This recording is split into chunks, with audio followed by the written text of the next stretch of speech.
Sunset over Manhattan, and on the roof of a skyscraper, the faces of more than 50 children displayed on giant smartphones.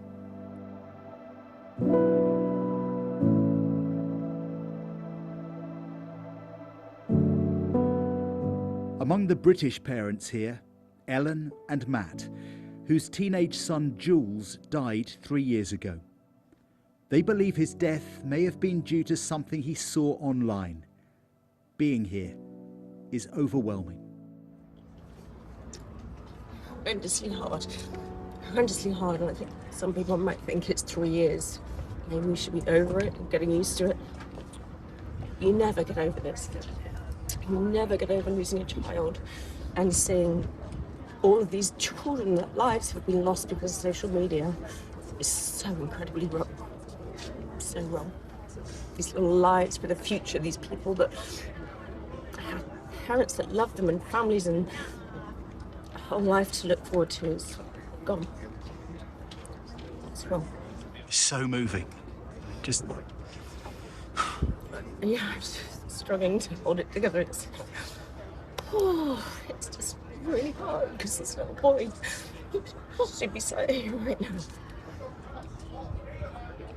Two loving parents and family. It's not just us, it's family, grandparents, uncles, brothers, sisters, his friends. It's not just us that lost him. And I know it's our son, but it's not just us that's lost him. For the 6 British families we've been following in New York, this vigil was a quiet time to reflect during a busy and intense week. A few steps away, I spot Mark, clearing his head and thinking of his son, Isaac. The coroner recorded a verdict of misadventure. Mark believes his 13-year-old was taking part in an online challenge.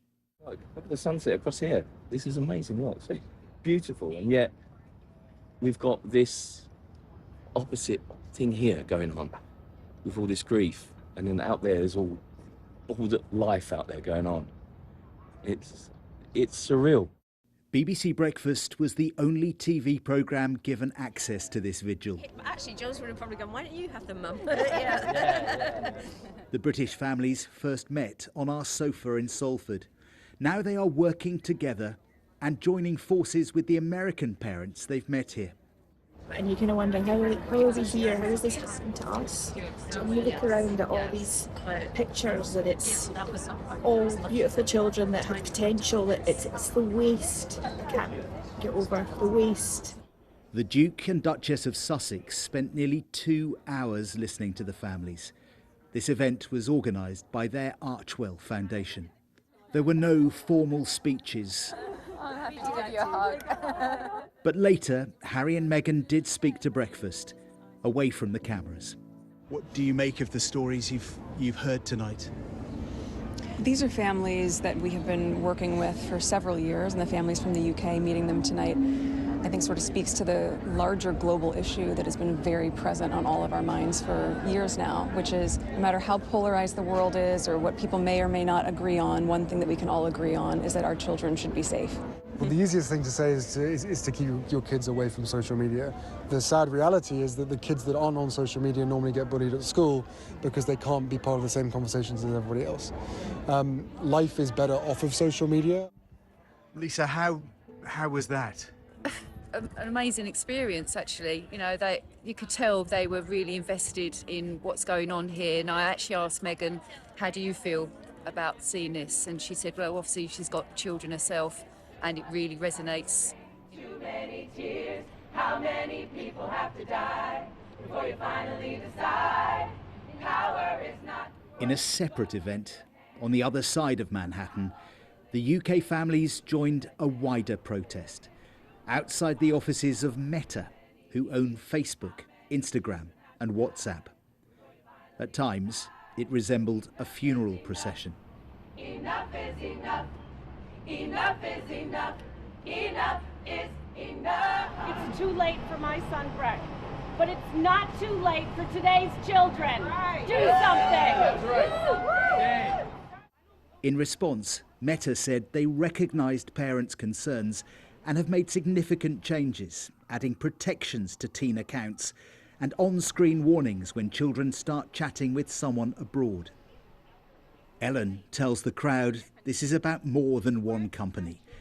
It's about reforming the entire tech industry and governments acting together around the world. And it's a global problem. It's not just you lot in the US, it's us in the UK, it's everywhere in the world. We all have the same issues. And we need to come together, join forces, and make this different for the children that are still here. It's too late for our children. Together! For you, this is about the entire tech industry. Do you feel you're being heard today? I hope so. It's really powerful watching the employees walk in, and I was turning my photo around to show them, to try and make a difference, make it real. These are children's lives that have been lost. Time and time again, we've heard social media companies ignore us and disregard us, and we still keep having the same battle that nothing changes, and they put time and time again profits over safety for children, and they make billions. They could actually invest more of that to actually make a difference and stop this happening. In just 2 days, these families feel they have achieved so much for the children who are no longer here. Now, as they prepare to head home, they say they are more determined than ever. Exhausted, yes, but emboldened.